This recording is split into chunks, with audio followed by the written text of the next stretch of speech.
mic'd up with Mikie Mahtook. Got the boys in. I got Lloyd. We got Mitch. We got Jackie Boyd. He tried to jump up and he might have knocked it in. Good timing. Let's go. What a start to the Monday. I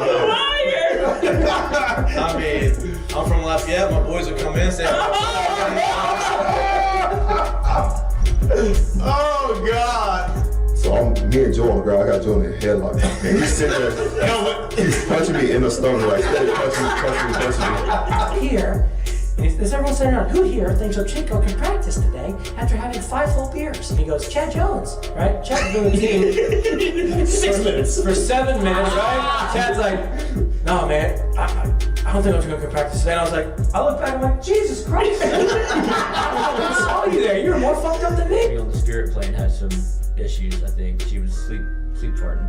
You heard her or you just thought it was her? I sat right next to her. I smelled it. Whoa. What was that? Time for the show. I'm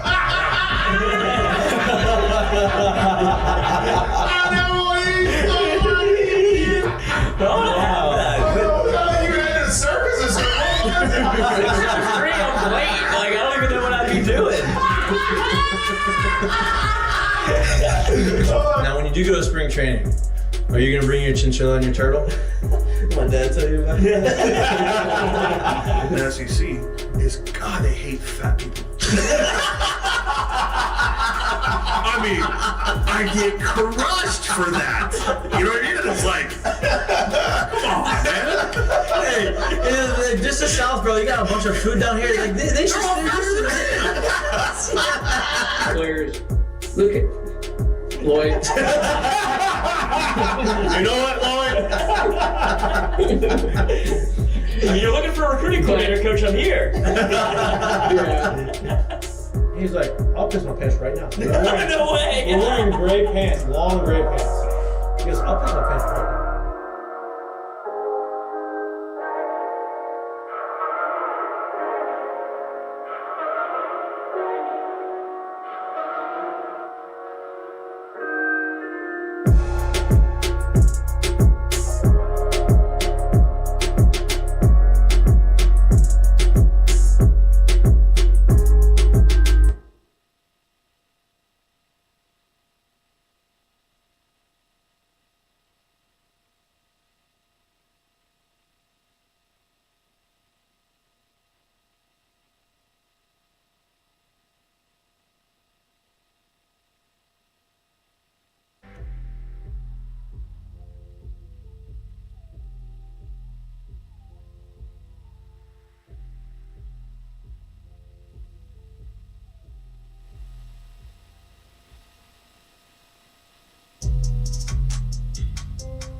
Hello. Welcome back to Mic'd Up. Today is Monday.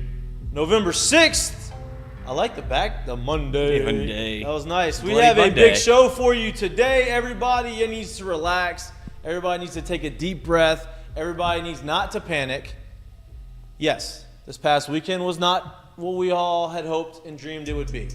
LSU lost on the road to Alabama 42-28. There's a lot of very emotional, unreasonable, I would say, takes on this weekend. This defense was brutal. There's no way around that. The defense did nothing that nothing that would make you go home and say, okay, I feel real good about where we're at that game.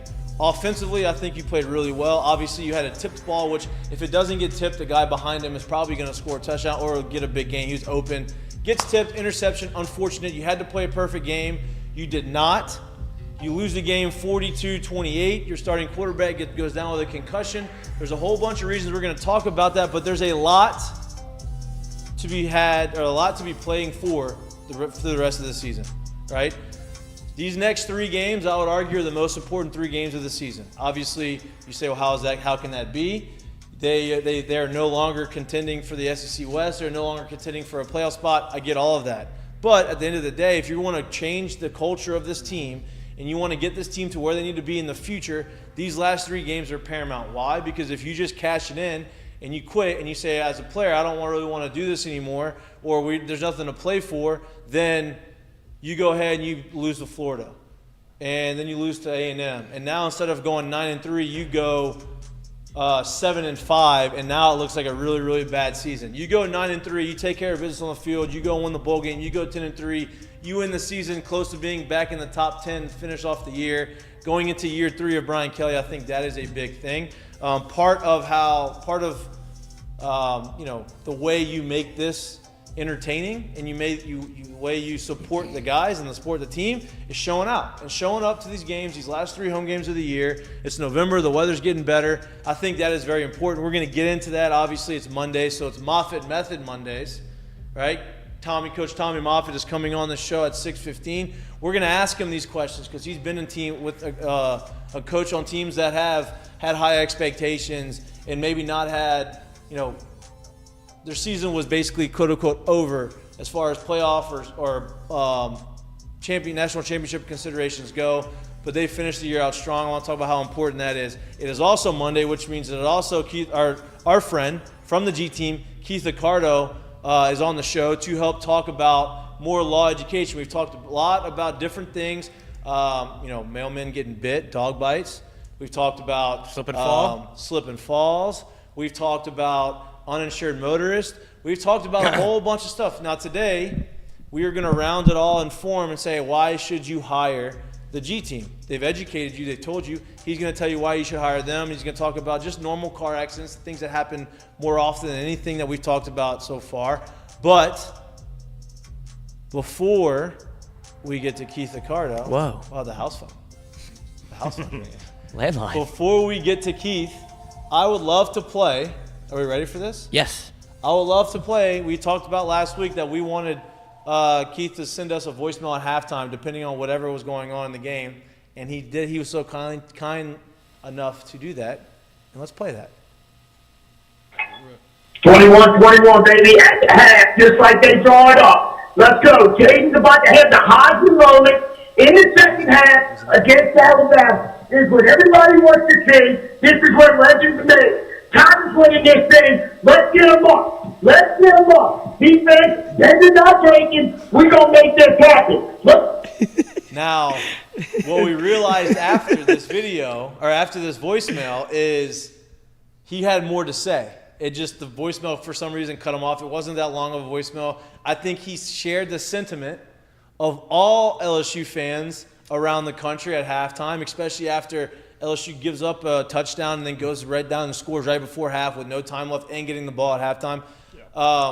You texted me the same thing. Alabama scored with 1 minute left to go. Too much time. And I think that's what everybody was thinking. Absolutely. You have the offense to do it. Now, after re-listening to that voicemail and knowing what you said, I wish I had gotten one towards the end of the game, but how did you feel how the game ended?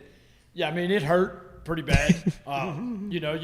You're feeling great going into the half. You're tied up, huge stage, against your biggest rival. When the game ended, I mean, it hurt really bad. It's still hurting right now, but it's one tough. of those things. Yeah. I'm hurt, dog. I'm hurt. I'm hurt. Don't ask me if I'm all right. But, just really disappointed is, I guess, the best way to put it. What disappointed you the most? Obviously, look, before we went into this game, part of what we had talked about on the show throughout the course of the week is how are they going to stop the passing game, right? Like, our secondary has been very bad. They've been getting beat deep a lot. Guys have been running wide open. How are they going to stop that part of the passing game? And we talked about they're going to go into zone, they're going to drop these guys back, they're going to make these cornerbacks in the secondary say, hey, we're not going to get beat deep. Just when they catch the ball, make the tackles, right? All those things. You feel like they were doing that, but what they forgot is that the guy playing quarterback for Alabama is 6'3", 225 pounds, runs a 4.4 40, and has 2 legs, and is pretty good at running the football. Yeah. And they just forgot to account for him, and he ran for 150 yards. So to me, that was disappointing. I don't know how you felt about that. I mean, that's when you see that over and over and over again, you see it particularly on third down over and over and over again, and you don't make an adjustment that you've got the guys to make the adjustment with. That's what disappoints you the most. Yeah, and for me, it was the defensive line, right? Yeah. Like, you hope that you could get pressure on the quarterback and you could keep him contained with the 4 guys. It felt like every time our defensive line did something and they got locked up, it was over. They weren't able to get any push. They weren't able to get off any blocks. And, when that happens, your guy gets around the corner and everybody else is running down the field, you got no way to get him. So that, to me, that was very disappointing. There is a defensive game plan in which you can. Just didn't use it. No, right. The game plan that we saw was not happening. That didn't seem to be the one. With the game, now we're in December. We only have 3 games left of the season. Obviously, LSU is 6-3. They are out of contention for the playoffs.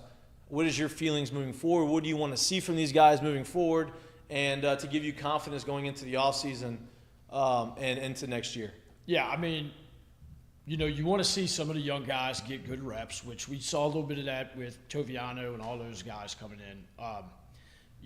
And you want to see the guys really not quit on the team, because this is what turning the program around is all about. Is when things aren't going great, you got to keep pushing along, and you got to come out and show out every week. Every week. And I think you saw it last year, right? Like, they got blown out in the bowl game.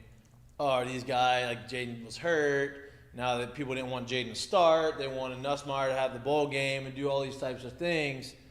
And you saw these, you're like, well, they could easily quit. And then you saw these guys lock it in, play, a complete game, dominate in the bowl game, and go into the offseason with a 10-win season. That's something that you would hope to see this year, right, Jay?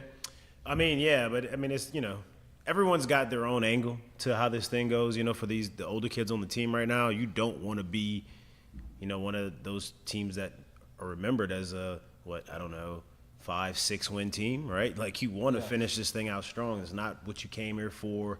3 losses are what they are right now, but there's still a lot out in front of you. And for the younger guys and for the coaching staff especially, it's hard to sell the thought process of we are 1 player away and are 1 win away if you end the season with 5 or 6 losses. Yep.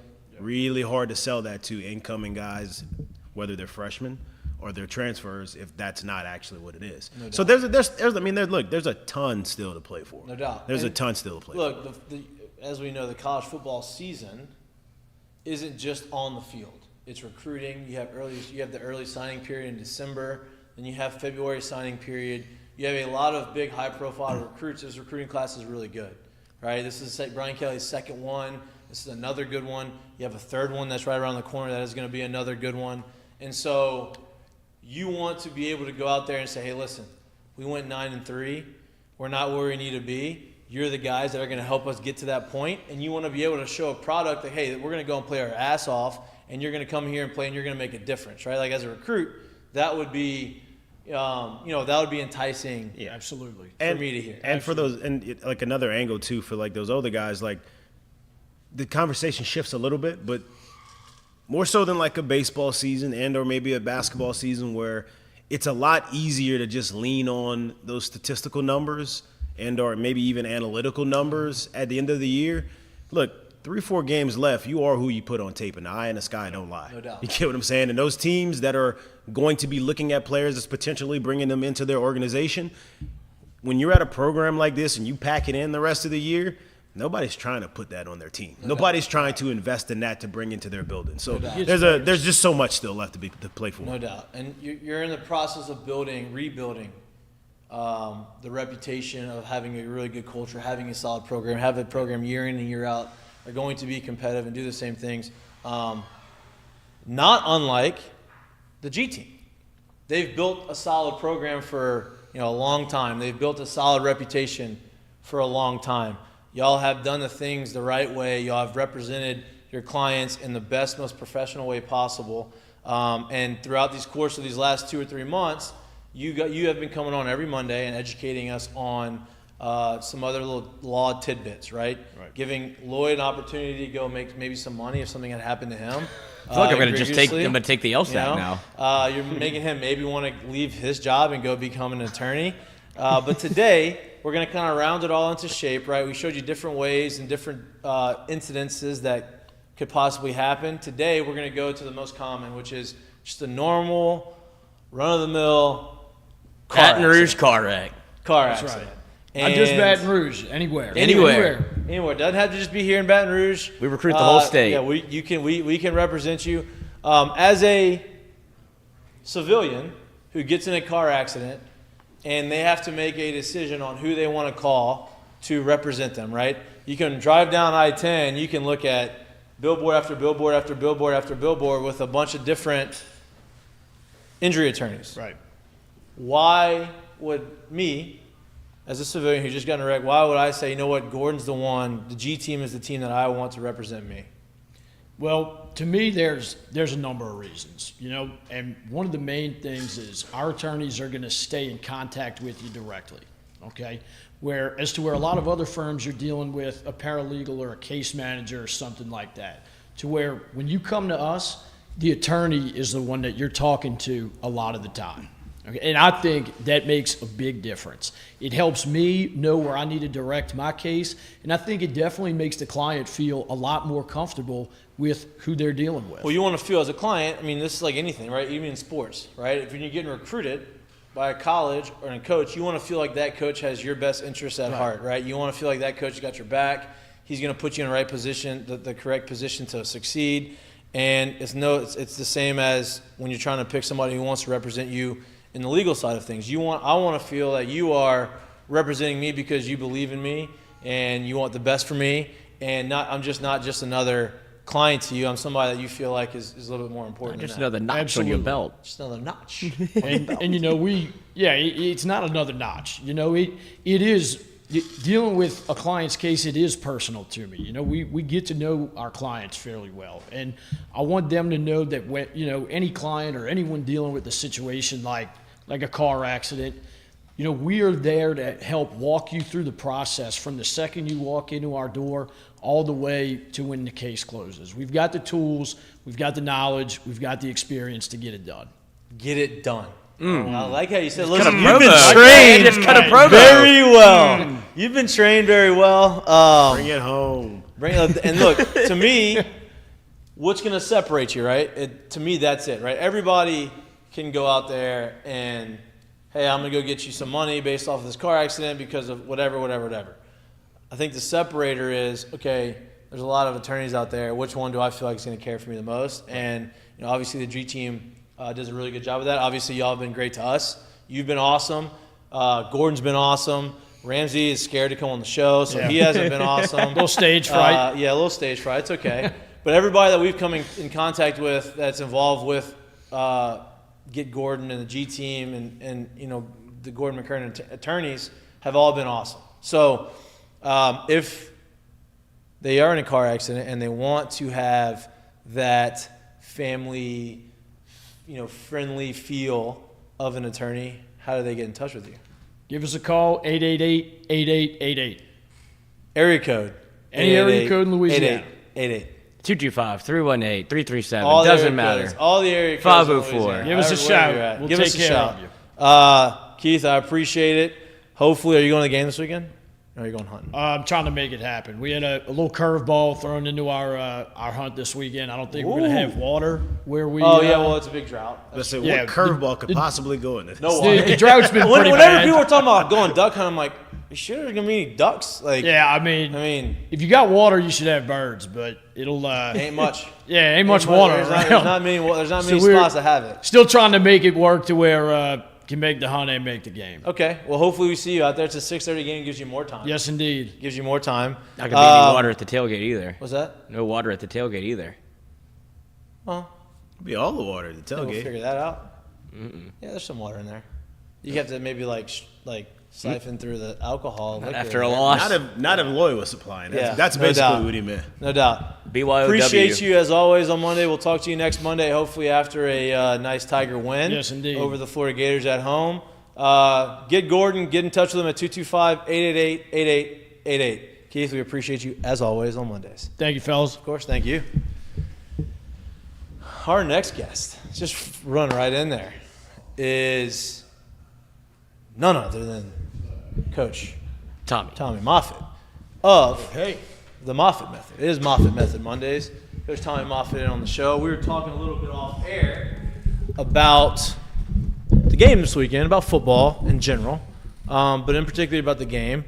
And, you know, the STM game? That game, too. That was a great game. You went and watched Jawan Johnson from LCA. They couldn't beat the Cougars, though. The Cougars went down there and made the plays when they had to at the end of the game to pull out a victory. I believe they're undefeated. Looks like they're going for another state championship. I wish we had the Catholic League thing whenever that place I was has just in. gotten more and more clutch ever since Mikey left. Ever since I'm gone. Started honing it in. Tell you what, it's a little different when you don't have to play Westgate and Northside and Bro Bridge and Karen Crow and Barb and Sulphur and Acadiana. Shrink the pool just a little. Yeah, it's a little different when you do that, but they are going out there and they're winning. He And played the so schedule that's in you front watched of that you. game, which was a great game. Great game. And then you watched the Saturday game, right? LSU got off to a great start. Halftime in 21-21, and then they go out and score 28-21. You're like, they're in a good spot. All of a sudden, Alabama scores, interception, Jaden Daniels goes down, and there's been a lot of conversation out there about what they could have done differently on the defensive side of the football to stop and limit Jalen Milroe from running all over the place. As a football guy and as someone who's been around football for a really long time, what are some of those things that they could have done differently? Because, you know, obviously people keep saying spy. That's the easy buzzword. Spy him, spy him, spy him. That's not always the answer because it takes away from some of the other stuff. Takes away but from your coverage and run support and stuff like that. Yeah. Well, shoulda, coulda, woulda. No doubt. You know, Jim Moore's great shoulda, coulda, woulda speech. Yep. There's nothing you can do about it. So if you looked at it, though, they spread the ball around really well. It wasn't just the fact – and I'm sure, obviously, some of those were called runs, okay? He could have checked at the line of scrimmage, too, based on what he saw. But they also did a really good job of spreading the ball around to a bunch of receivers. So our top three receivers accounted for the majority of our yards, where they spread the ball out a lot better to their receivers. And then, you know, their running backs rushed for 100, and I don't have stats this week, but I think their running backs rushed for combined 123 yards or something like that, but they had 288 yards of rushing, I think. So they spread the ball out really well, and it's tough to cover those guys, and you have a quarterback that is a serious threat to run the football. A guy rushed for 4 touchdowns. So you can't cover them all. Can't do it. You know, he played unbelievable. I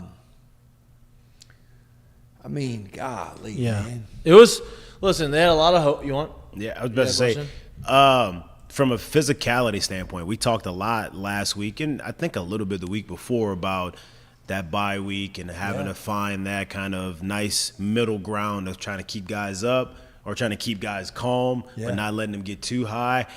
I thought they did a pretty good job of the physical play throughout the game. What is your take on how they approached that game and seemingly how they played in that aspect? So I thought the defensive line, all right, so here's an example. So it's third, you know, because they converted all those third downs, which was tough. But 11 of 14. Yeah. It's a lot. So you look, they go up, it's third and short, and they got the 2 tackles, you know, in the A gap. They're lined up for quarterback sneak, and he runs the ball for 15 yards or something. Mm-hmm. You know, they just did a good job, man. But what I was going to say is I thought the defensive line played hard, man. I thought those guys were coming off the rock. I saw our tackles shooting their hands. and really trying to be physical. And, if you look at the stats, if you compare their offensive stats to our offensive stats, there's not a big difference, because I kept looking for something that would just, that hit, other than the quarterback rushing for 155 yards and 4 touchdowns. If you look at total rushing, defense played great. Yeah, yeah. Their defense didn't play any better than our defense did. Nope. Right. But they made the one turnover. The one turnover hurt. But they capitalized and made some big plays when it counted. Yeah. And that was the difference in the game. I mean, if you're comparing apples to apples, there wasn't a big lopsided stat line except for Jaden was our leading rusher. Right. And their 2 running backs rushed, which I think is important. So I told y'all earlier, when we came out in the third quarter and we scored, because our offense had been lights out this year in the third quarter. So when we came out and scored, I was like, oh, yeah, okay. So I'm texting my friends. And then Alabama came out, they took the ball, and they ran the ball right down our throats. Yep. And I was like, oh, no. And it's how they did it with, the extra backs, the quarterback. So I just thought it was a lot for our guys. And then I think the Alabama depth played a big role in it too, because they just kept rolling guys in. Yeah. Look at their receivers that caught balls, man. I think they had like 6 receivers that caught balls, and it was spread out. Yeah. Right. Again, where our top 3 receivers were the ones that caught all the balls. So I just thought they did a great job on offense of spreading it out and capitalizing when they needed to.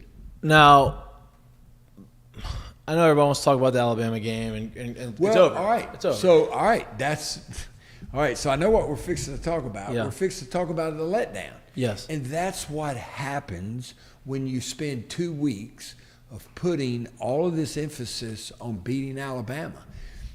So Coach, and when I say Coach, I mean Coach Saban, he used to always say, it's just another game. It's just another game. I even commented this during the open week. We all say it's just another game, but it is Alabama. But when you put all of your apples into one basket, this is what happens. And, now, we've lost all hopes of making the playoffs, and we've got Florida coming to town. Right. So here's the best way.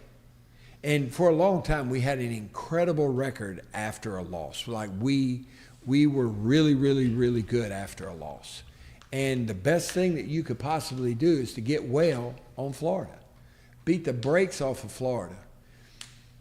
That's all you can do, is to focus, dial in, and beat the brakes off the Florida Gators. And so I want to ask this, right? Because nowadays, right, in the age of college football now, and the way people kind of approach it with NIL, transfer portal, the playoff, bowl games don't matter type thing, which right? is stupid, crazy, right? I get it. Like they're trying to, the bowl games they mean a lot to the program and to the players in the program. They always meant a lot to me. No doubt, right? And so how important are these next 3 games, right? Florida, Georgia Southern, is it Georgia Southern?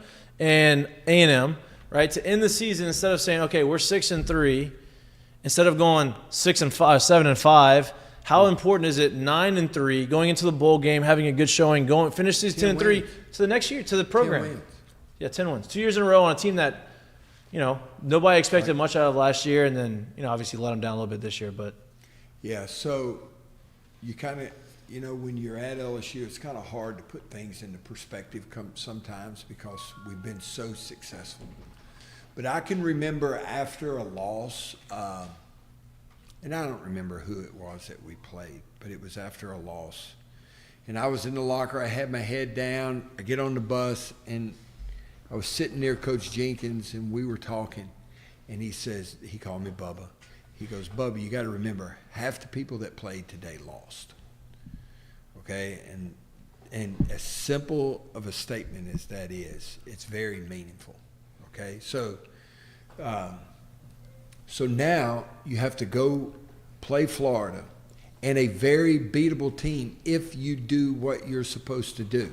You got to flush this win as hard as it is, put it behind you, and focus on those fundamentals that you have to focus on in order to beat Florida. And you only worry about Florida. You don't worry about, because there's nothing that you can do that's going to change what happened Saturday. Right. You're wasting breath talking about, if we would have done this, again, shoulda, coulda, woulda.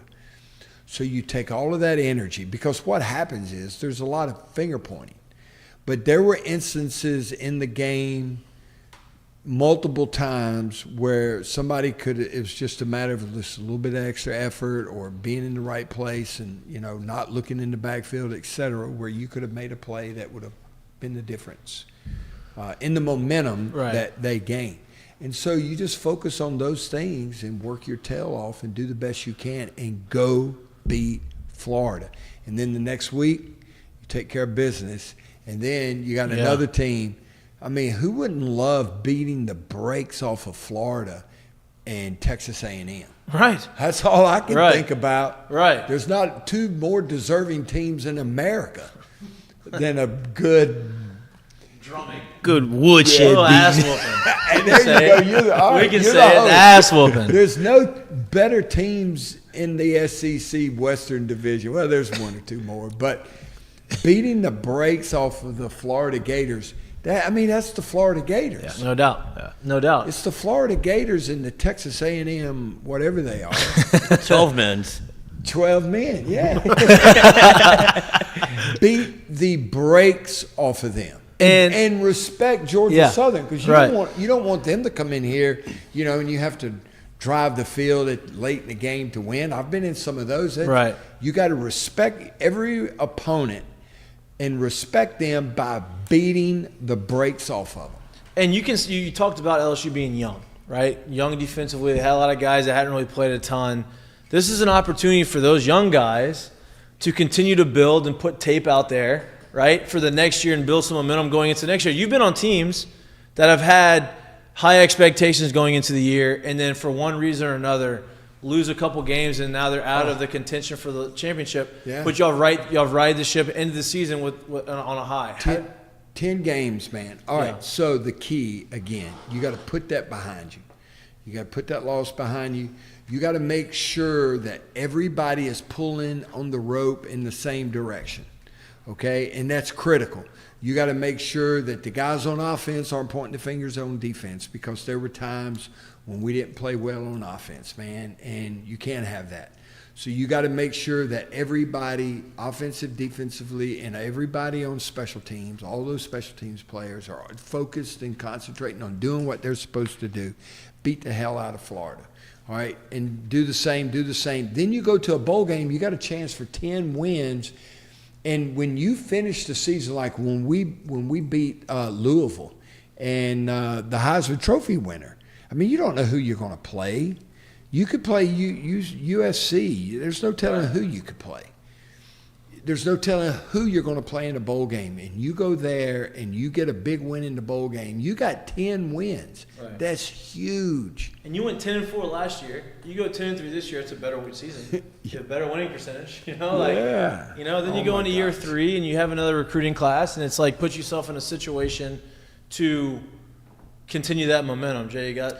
Yeah. So being a part of LSU for as long as you've been a part of LSU and knowing how big that game has been for as long as it's been, and with where that game is during the season, what was it like trying to refocus the team? Because let's be honest, it doesn't matter if it was a win and or a loss. There is challenges in both sides of it. What was one of those main things, and how were you able to kind of recenter a team to kind of refocus them and get them going? Right. So I was always the first person, whether we did our stretch and stride on Sunday or we lifted on Monday. I was always, the first guy that got eyes. Yeah, that had a chance to sit down and talk to the team, get the pulse of the team. And that's one of the things. Now, I put a lot of thought into it, and you have to. Like, I spent all day Sunday. And what was so cool is that when the boys were younger, I'd always go to Aloysius to watch the Aloysius games. I would watch Clay, Aaron, and Brady go out there and play football. And it always kind of put it into perspective of here you are, you just lost, you know, the most important game of the season besides the last game of the season. And now, less than 24 hours later, you're out watching a bunch of, you know, 8th graders or 6th graders go out there and bump heads with each other. And for me, it was always very grounding for me. And so you go and you just tell them, like, you know, you got to come together. You know, there's a line in the movie Any Given Sunday. And he says, we're either going to come together and play as one, and I'm paraphrasing, we're going to come together and play as one team, or we're going to lose as a bunch of individuals. Yeah. And that's what it's all about, because there are guys, unfortunately, there are guys in the locker room that are looking for a way out right now. Yeah. Unfortunately, that's the way it is. Those guys and teams that have a lot of those guys are the ones that aren't successful. The good teams are the ones that listen to what the coaches are telling them. And, you know, Coach O had this saying, you got to block out the noise, and you have to. Coach Saban calls it mouse manure or something like that. Or rat poison, yeah, same thing. Mouse manure. That's a new one. Probably heard it like that a couple times. Mouse manure, I'll tell you someday. But you have to put all of that aside. You can't listen to your mom and dad, your girlfriend, your buddies, the professors in class, the people walking across campus. You got to block all that out. And you got to focus on those things that you need to do in order to play your very best. Because, and I heard Jared say this earlier, you are what you put on tape. That's you. And that sticks with you. And, you know, here's the crazy thing about the NFL. They spend 4 years or 3 years building you up to be this great player.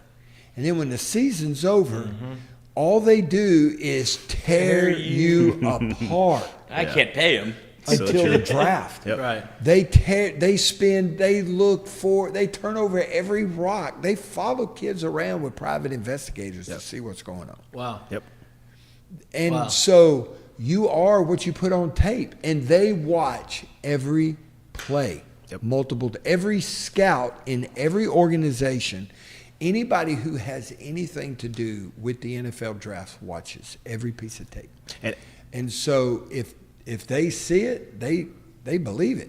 And they're not going to, I mean, they just don't. You can look at the draft. Yeah. And again, my worst day as the LSU strength coach was the day after the NFL draft. And I've said it before, I'll say it again. It wasn't after getting beat to Alabama. It wasn't that. It was the day after the NFL draft when those players finally realized that they should have done what they were supposed to do when they had a chance. Yeah. So now is your chance. Yeah. Yep. Now is your chance. And those meetings would get animated. You know, I'd come out of my shell for some of those because it's so true. Like, you can't give up. Every play, every rep that you take from today on counts.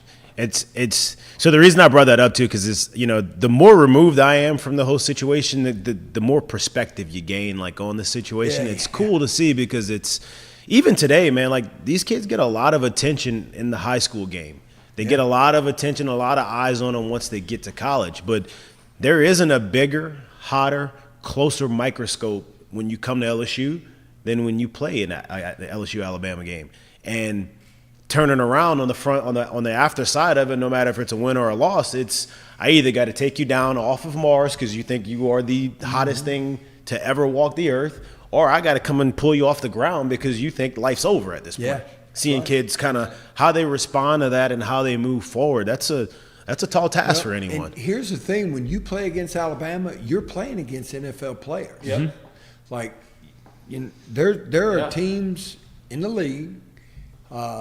and all over America that don't have a lot of NFL talent on the roster. But when you play Alabama, regardless of what the record is, you're playing against NFL caliber players. And if you can't play well against them, you're not going to play well at the next level. So you better play well there. And then you got to be able to peel yourself up off the ground after a loss like that, because it's more of a, and it has more to do with the type of person you are on the inside than the type of athlete that you are. Yeah. Really. It has to say a lot about your character, your work ethic, and all of those intangibles that the NFL scout looks for. Because, you know, if you looked at the differences between the fastest 40 and the slowest 40 for the guys at the combine, doesn't matter what position, there isn't a great big difference between them. You'll have one or two guys that run 4.3 or 4.29 or something, but everybody else is pretty much the same. Yep. So a lot of it has to do with those intangibles that you can't measure, and that's critically important if you're going to be successful at the next level. Well, and that's going to set you up as an athlete for the future, right? Like, it's easy to do things when everything's going great. It is. Like, tell me, listen. Can't wait to come to work. I'm on a 15-game hitting streak, and I'm hitting 500. Everywhere you go, you get one of these. Good. Yeah. You go 0 for 23. How good are you going to feel after that, right? And it's coming back from that, right? Same thing. Hey, you're 6-2. You're kind of building this momentum. You have a chance to go out. You felt you had a chance to beat Alabama, and I agree. I think everybody thought. Then you get beat, right? You do things that didn't look great. And now you got to come back, and you got 3 home games. You got to face the music, and you got to figure it out. And it's the ones that it'd be easy to go the other way. Yeah, exactly. Yeah, and that's the thing. It's easy to do it. It's harder to do the other stuff. But when you do the other stuff, and you go the other way, and you say, "I'm going to work hard. I'm going to get myself off the mat," that hard stuff makes it easier in the future. Yeah. So I called it and I call it still critical self-analysis. All right, you got to be able to look at yourself, and your coaches are going to tell you, but then you got to be able to look at yourself in the mirror and say, I have to do this better, I have to do this better, I have to do this better, I have to do this better. And there's a lot that I can still play for, a lot. I've heard people say that the best thing Jaden should do is opt out. Like, What? No, indeed not. Like, what? Are you kidding? That is the absolute worst thing that anybody on this roster should do. Yeah. Like, because that affects you. Yeah. Especially for someone like him who it's been going, and then you play well on this stage. Oh, they can't wait to see. If I'm an NFL scout, the first thing I want to see is, does he pack it in right now? Yeah, that's right. Because if he packs it in, he ain't who I thought he was, Or does he pull up short on the next time there's a guy in his face? Right. Well, that's part of the packing it in. I want to see if you can once again put yourself in those situations, and do you not blink? Yeah. Do you just keep going? I don't see happening. No. Not from him. No, I think it'd be perfectly fine. And here's the other thing, right? There's a lot of guys on this roster that are still fighting for their opportunity to play in the NFL. Yeah. So the more tape and the more good tape you can put on film, the more likely it is that you're going to get the opportunity to go play in the NFL, whether it be drafted or an undrafted free agent. I mean, you look at undrafted free agents all the time, make teams and make it to practice squads and get to the NFL and have these long careers. They're going to watch. They're going to watch this tape, and you're playing against. Listen, offensively, you're playing against a really good defense in A&M.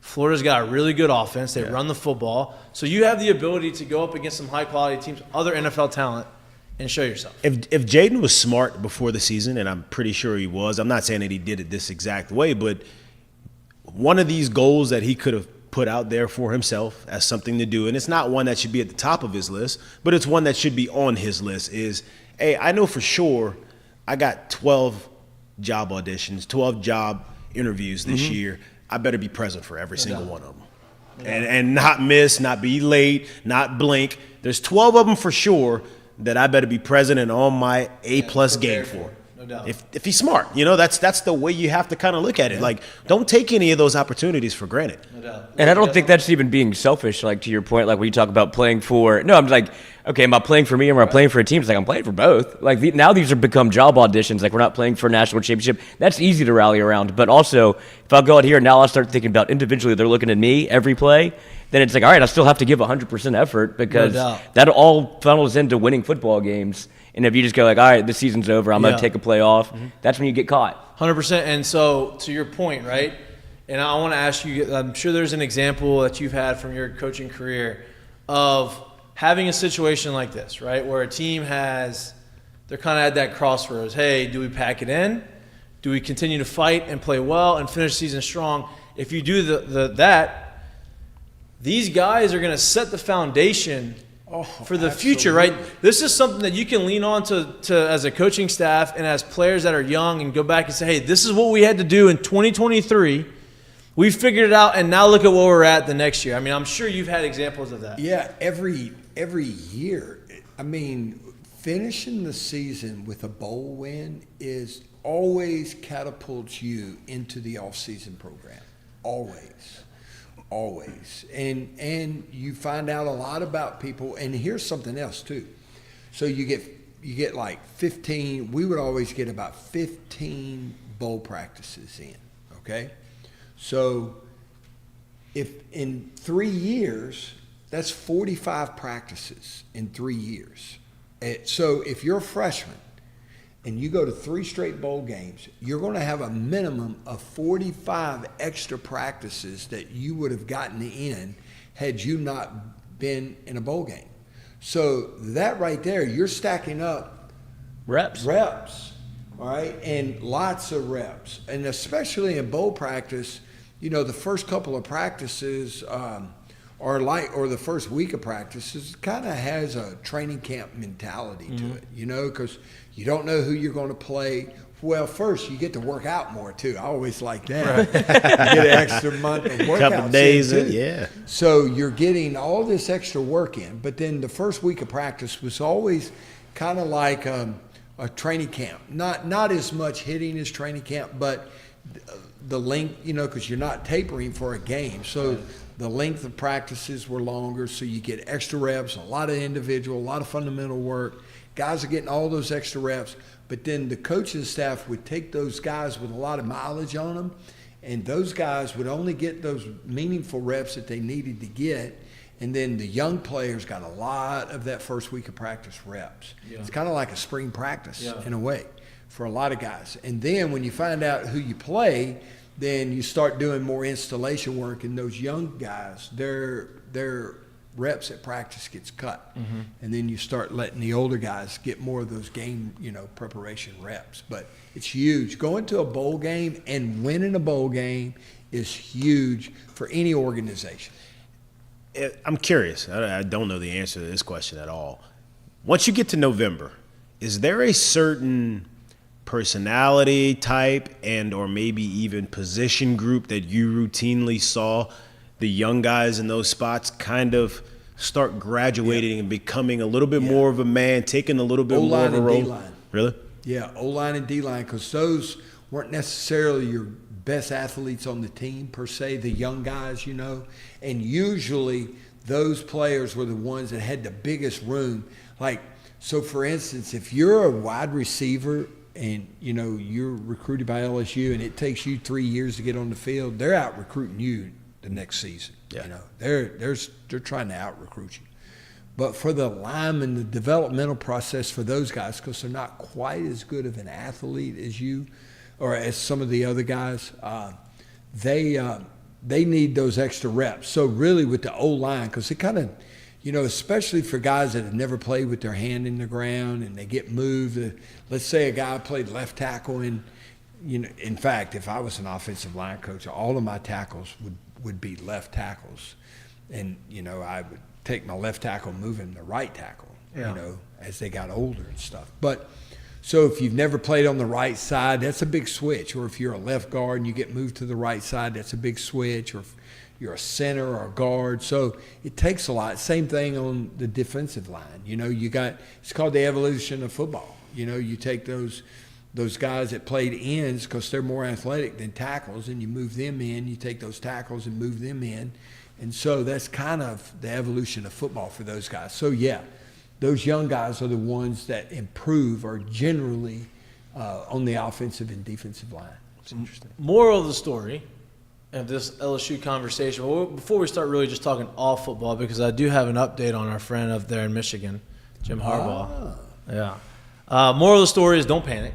Season's not over. There's a lot to play for over these next 3 games. You have 2 SEC opponents. You're going to end up. How many is it? 8 SEC games that you play, or 7 SEC games? I think it's 8. 6-2 in the SEC. That is a good way to end the season. You're going to end up 9-3. You'll probably go to a bowl game, you win, you go 10-3. You'll end up probably in the top 10, top 12 of the country and getting in the season, and that's a huge thing, especially when you're trying to build a sustainable program. So don't panic. And we're going to talk a lot more about LSU throughout the course of the week. But as we have Coach Moffitt on here, I want to hear your opinion. So, Michigan, going through all their things, comes out today that can't find any evidence of wrongdoing. So Jim Harbaugh is no discipline. Yeah. No discipline. It's all good. Yeah. We're good. Protect the brand.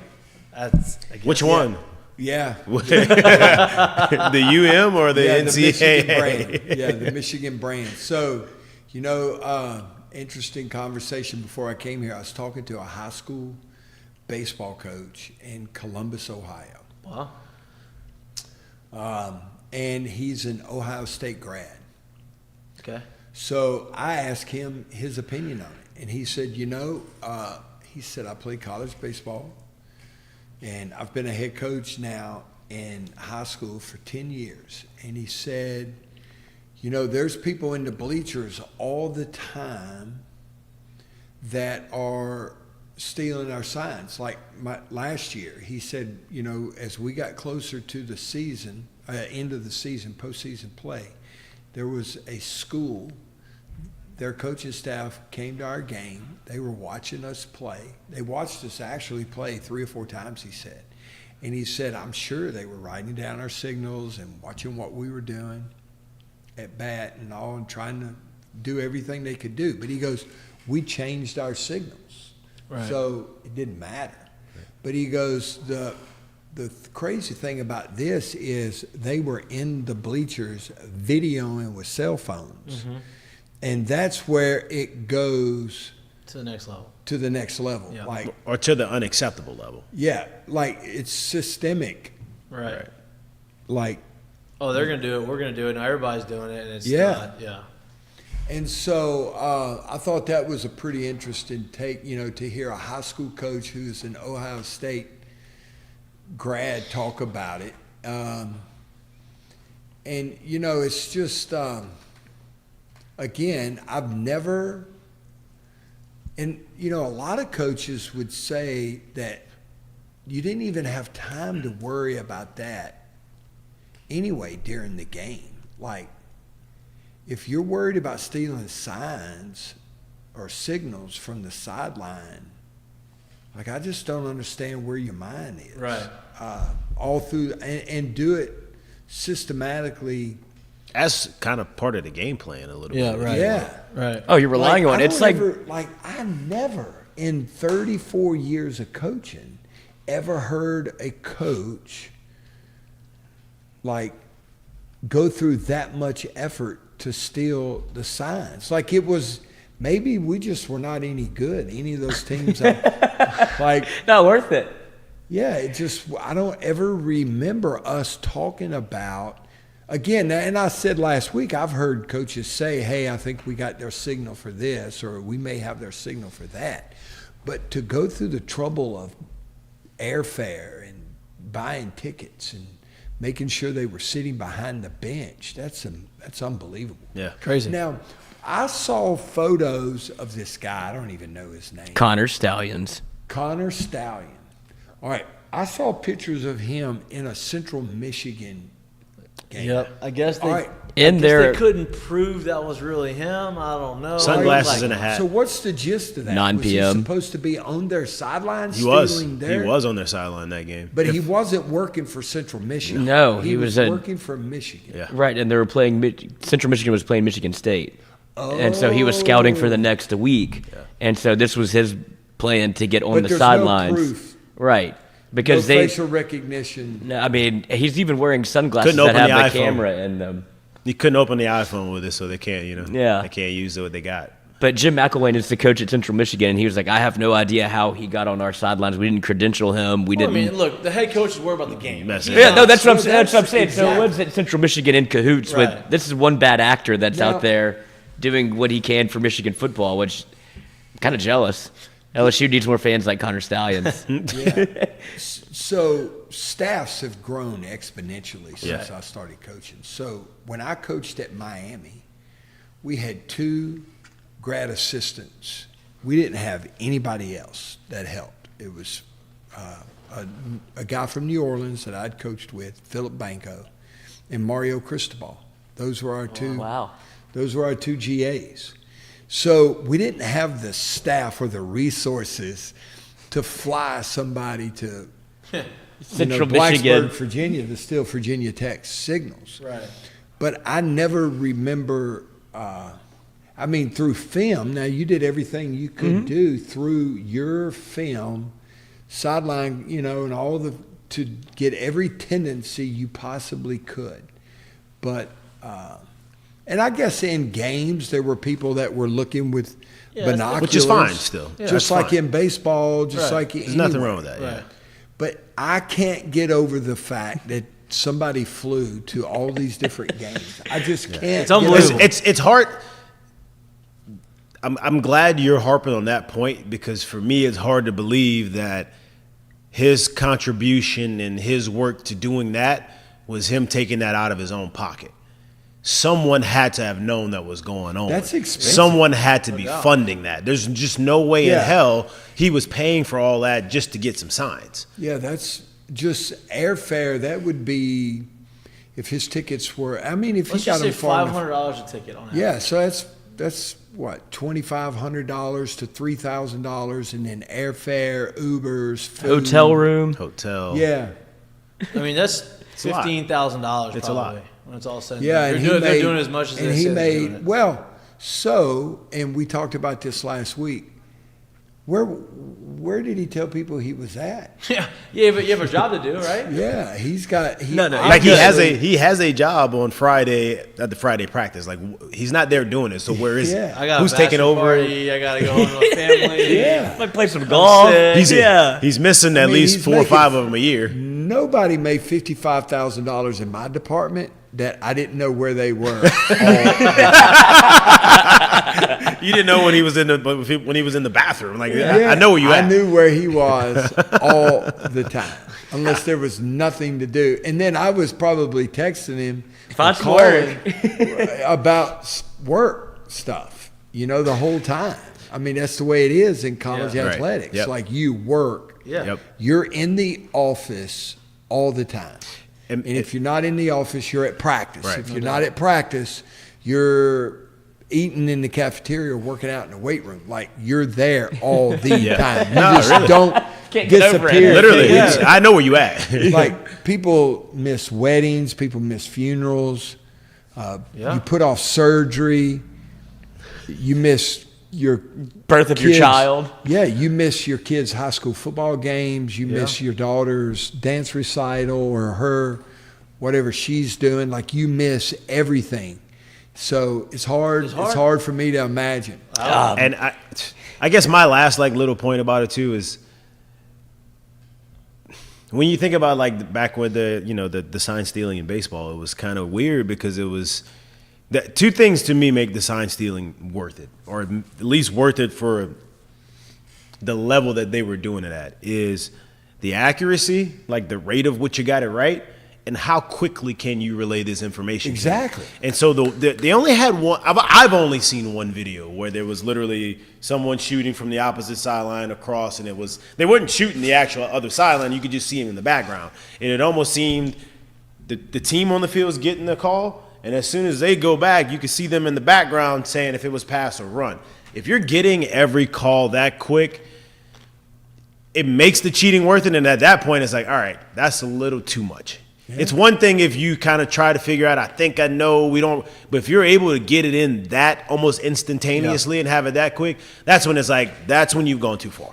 And coaches can tell when that happens. Mm-hmm. Right. So they'll say, I've been on the sidelines before and say they've stolen our signals. They've got our signals.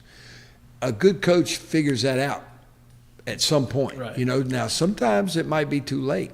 Yeah. And so I heard that there was a link somehow, and you don't know what you read, that there was an Ohio State link to the private they investigator. said that Ohio State was like supposedly is the one who tipped them off to do that, which I guess is like illegal to do something. It was like against the rules in the Big Ten. So like there was like all these loopholes. However they did it was they obtained the information illegally, right? Ohio State. Yeah, and then they used that and tipped them off, which cannot use illegal obtained information. Well, because you want to protect the brand. Yeah, and so like now, so now they said, okay, you know what? No. Yeah, so in the SEC, everything that you find out, you're supposed to contact the SEC. Right. You don't go to the NCAA. You go to the SEC. You don't go to the media. Yeah, chain of command. Chain of command. You have to, and that's part of the rules. So I can see that. Yeah. But, I guess the folks up there at Michigan just are old school, and they're like, no blood, no foul. Yeah, prove it. Prove it. Yeah, prove it. No blood. Wasn't me. Yeah. Coach, always, we do this every week. We always hold you longer than I feel like we need to hold you, but I'm glad we get in good conversations, and I love it, right? You're on Mondays for Moffitt Method Mondays. Yes. You're about to get to the holidays. Yes. Right?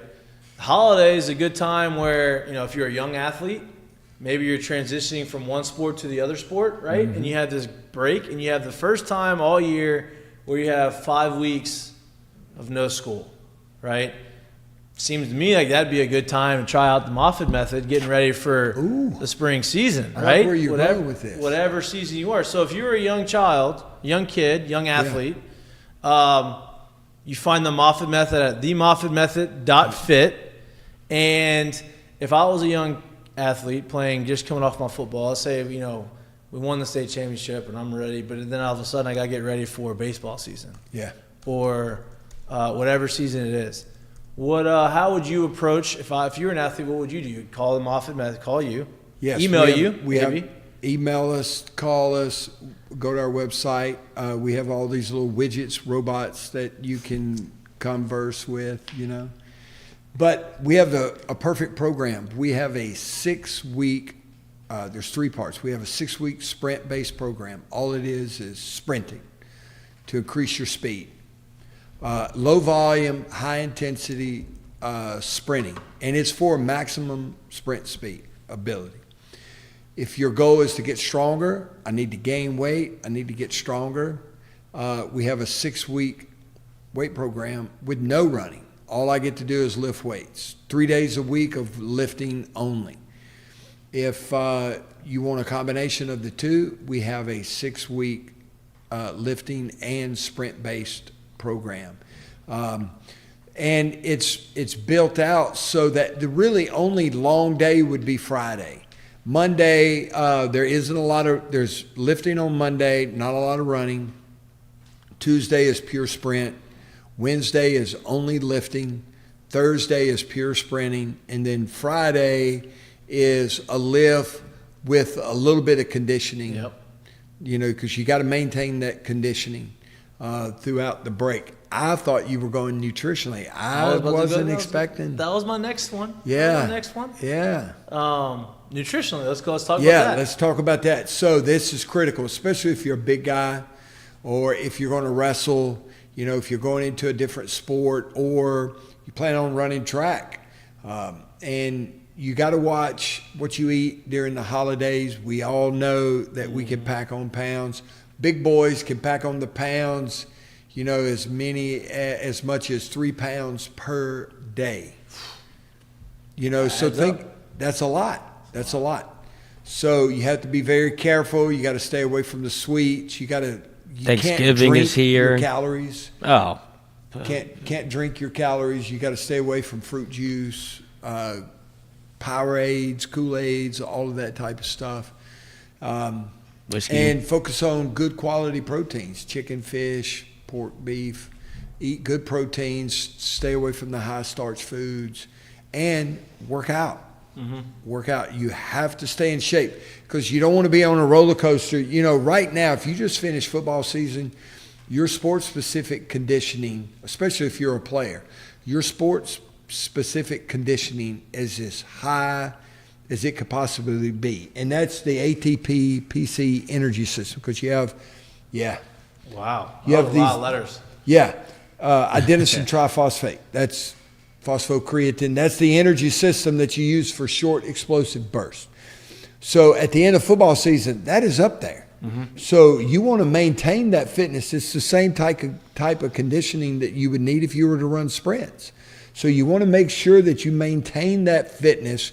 It's okay to lose just a little bit, but you want to maintain it, because when you start back in January, you know what happens when you start back in January. You haven't been training. You're starting back from zero. Yep. So you want to make sure that you touch all the bases in the weight room and while you're running, maintain that fitness, so that when you go in January, your first impression is going to be like, hey, this guy can play. Yeah. This young lady can play, and that's important. Now, obviously, you've worked with a ton of high-level athletes. You work with teams and stuff as well as right now. But for people that are either trying to get into this individually and or people that don't have that kind of background, I think probably one of the biggest fear factors there is into getting into something like this is people probably think, oh my God, I'm going to have to do this for 3 hours a day, and I don't know if I can give you that kind of commitment to it. Can you please explain how working through a system like this would actually go time-wise and let people understand that it's great question. Not as daunting as you This think? guy's, He knows it. wow. Were you a marketing major at LSU? I should have been. Yeah. So first of all, none of our programs are 3 hours in length. Number one, me personally, like our warm up, I can do in 5 minutes from beginning to end. I can still do it. I'm 60 years old. So the warm up is 5 minutes long. You have about 45 minutes on Monday. You have about 45 minutes of lifting that you're going to do. And then the running on Monday can easily be done in 10 minutes. So we're looking at under an hour. The running on Tuesday it's high velocity sprinting. So now the warm up, before any high velocity sprinting, you got to make sure that you warm up. So it's probably 15 minutes from start to finish. The warm up is about 15 minutes. And then the workout is very short, because in fact, you're going to spend more time resting during that workout than you are actually working. And why is that? So that you're 100% recovered, so you can go full speed. There you go. And it is not a conditioning workout, okay? It is not a conditioning workout. And it says it at the bottom. This is not a conditioning workout. You want to be fast, you got to train fast. It makes it all sound like a conditioning you workout. have to recover. So in fact, you know what? I ought to add up the time. Gosh, man, I bet total running time, sprint time on Tuesday is less than a minute. Wow. Yeah, on Tuesday. Yeah, that's very reasonable. Very reasonable. So, yes, they can easily get it done in an hour a day. So you're looking at 5 hours a week, max 5 hours a week. Everybody's got 5 hours a week. Yeah. Well, that's nothing compared to a lifetime, winning a state track and field championship, or winning a state baseball championship, or winning tennis. Tennis, I think tennis is played in the spring. It was when I was a coach. So, I mean, that's the difference. Or earning, if you're a senior and in fact, a lot of our one-on-one clients are juniors who are going to be seniors next year, because they want that extra push. Yeah. And baseball has been good for us. We've signed up a bunch of baseball teams and a bunch of baseball and softball players this fall in preparation for the upcoming season. Yeah. So it's important. And here's the crazy thing: if you're not out training, and this used to be a T-shirt. If you're not out training and working, trying to be the best that you are, there's somewhere else somebody is out there doing it. And when you two compete against one another, that person who's done the most work is going to beat you. Yeah. Somewhere there's somebody else working. Yeah. And when y'all go head to head, that person's going to beat you. So you've got to train. I'm glad you said it that way too, because people don't understand it's not about just being in the gym and how long you're in there. It's the rate at which you work and what kind of work you're actually what are you exerting while you're actually doing the work, which is why you're saying, hey, 5 hours a week you give me, I can give you what you need. Yep. I'm not asking you to be out there for 15 hours a week. We don't need that. So, and you know what? At the end of the day, if it sounds daunting and it sounds intimidating, why don't you just give them an opportunity to explain how the program works? Why don't you have a consultation? Moffitt, the MoffittMethod.fit or info@themoffittmethod.fit. Email him. Like he'll get back to you. You can have a conversation. You can tell him about your wants, your needs, your concerns, your fears, and he can either promote and say, hey, this is what it's going to be, and kind of ease your fear, or further enhance on what you're trying to do. So before you make a decision, reach out, have a conversation, tell them what you're looking for, and allow Coach Tommy Moffitt and all of the other trainers at the Moffitt Method to be able to customize your program for you so that you can become the best athlete, person, healthier human being that you need to be. Or you can keep going to Planet Fitness for 3 hours and see what that gets you. Doing curls. Yeah, doing curls. Curls for the girls. Yeah. Curls but and pull downs. We have all the videos. We have 400 videos. Protein shake. You get support from our staff. There's so many benefits. I'm going to do it. I'm telling you, I'm doing it. I have a lot going on right now this week, but I'm doing it. I'm not joking. I actually was talking to myself the other day. I was like, I need to get back to the actual weights. Yeah. You need a fitness tracker too. You don't wear one. It's got the Whoop. Oh, you got the Whoop on. There you go. Now, why is it up there and not on your wrist? Because I like wearing watches for work. Yeah. And so I never have to move this thing. I never have to move keep it. it there. It just stays up there. He's got it on there. Wait, too. you got one too? I didn't know they made one big enough. I had to get the one that blends in so it all stays. Yes, I got it. Yeah, okay. I work out every day, but it's a different workout. I want to get back to what I used to do in training, off-season training. So we're gonna have a conversation. They shock you that I don't have a Whoop. The MoffittMethod.fit. If you're looking for more information on the Moffitt Method, it's the MoffittMethod.fit. You're not going to be with us next Monday. You're going hunting, big hunting trip. Big hunting trip. Enjoy it. Bring us back some stories. Venison. Stories about clay. Yes, please. But we'll catch you again the Monday after, I think, right? I think yes, Georgia Southern. Georgia Southern week. As always, we appreciate you. Thank you very much. Thank you. We enjoy this. I look forward to this every Monday. Yeah. So thank you, guys. Appreciate it. Y'all be good. Thank you. Absolutely. Thank you. It's a big day for me tonight. Big. Got to get them hammers right. Flag football playoffs for me. We got to get them hammers right. Tonight. I get there in plenty enough time. I get about 20 minutes before. I get about 20 minutes before. I'm good. I'll be good. So with that, the Moffitt Method starts right now. I need to make sure I stay healthy so I can do the Moffitt Method. We got a big show on Wednesday. Obviously, we have a lot more that we want to talk about. We have a lot more that we want to talk about. The future of LSU, the future of this year, why this year is so important. What's Brian Kelly's buyout? That's not what I want to talk about. What do you make a change on defense? Do you not make a change on defense? All the things that we want to really have a conversation about today. Obviously, this is our last Sprint Monday. We're going to have our normal shows. Truncated show. Yeah, moving forward.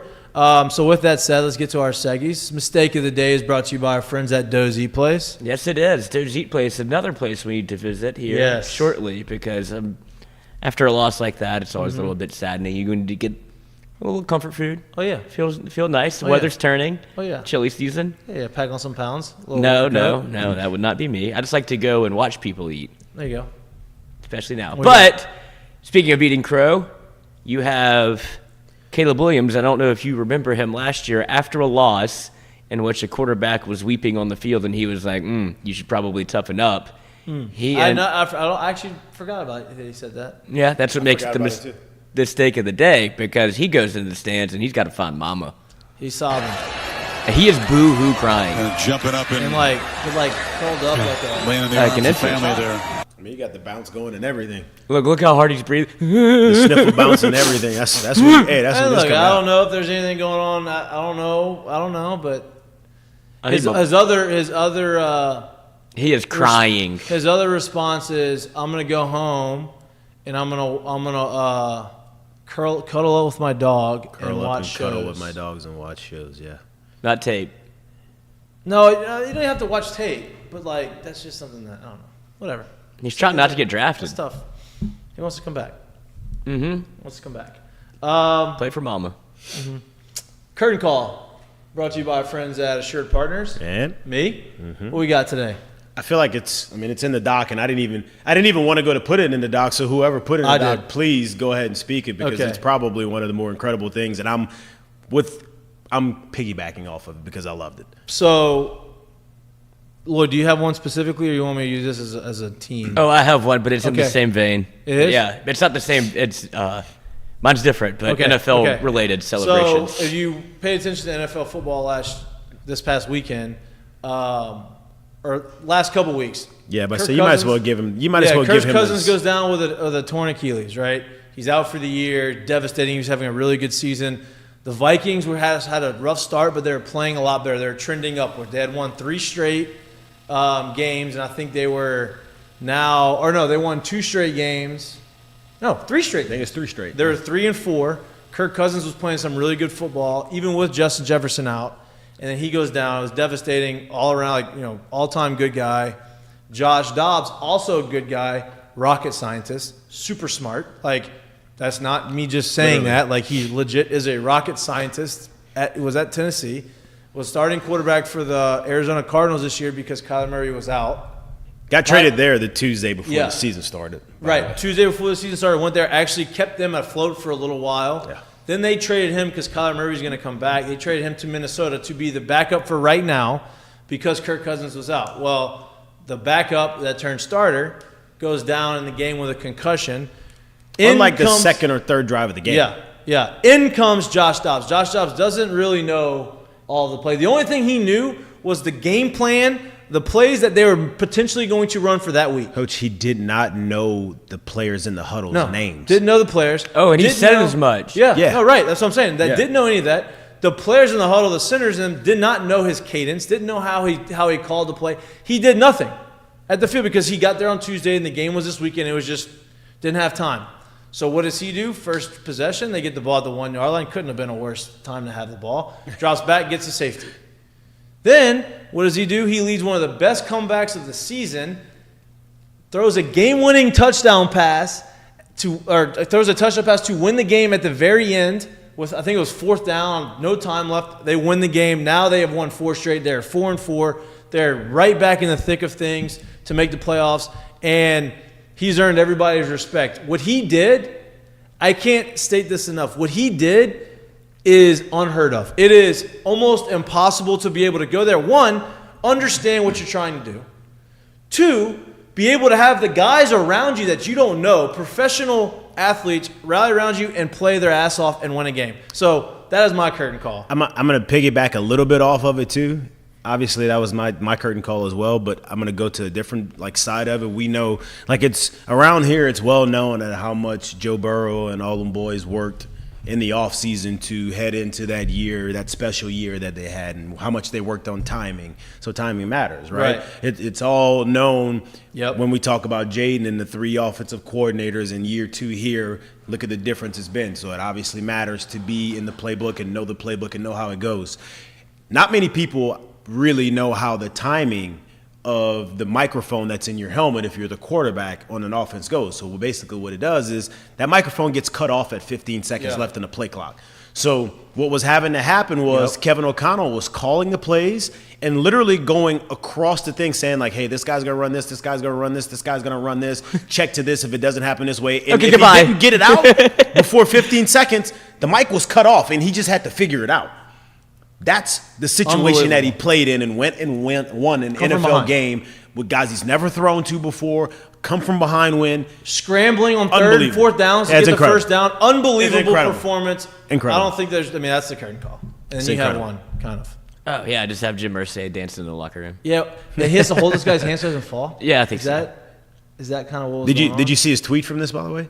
He was quoting Meek Mill basically saying that's what they're listening to in the locker room. I just can't play it because we'll get fined.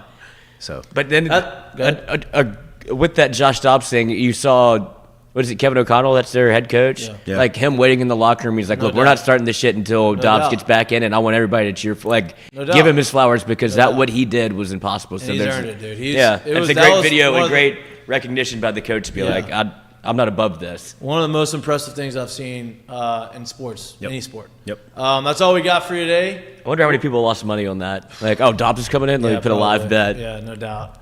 You maybe? No, I did lose money though. We'll be live on Wednesday from 6 to 8 p.m. We'll be back live again this Friday from 1 to 3. In Cards and Culture, open to public. Please come out, hang out with us. Like and subscribe to our YouTube channel. If you have not, if you can't watch us and you like listening to us or anywhere you get your pods, tune in on Wednesday. It's Ask Mikey and Mitch. We're going to have other guests. We're going to talk Saints. We're going to talk what does LSU need to do these last 3 games to go into the bowl season and go into the offseason in the right mindset. So appreciate you. Love you. See you on Wednesday. Peace.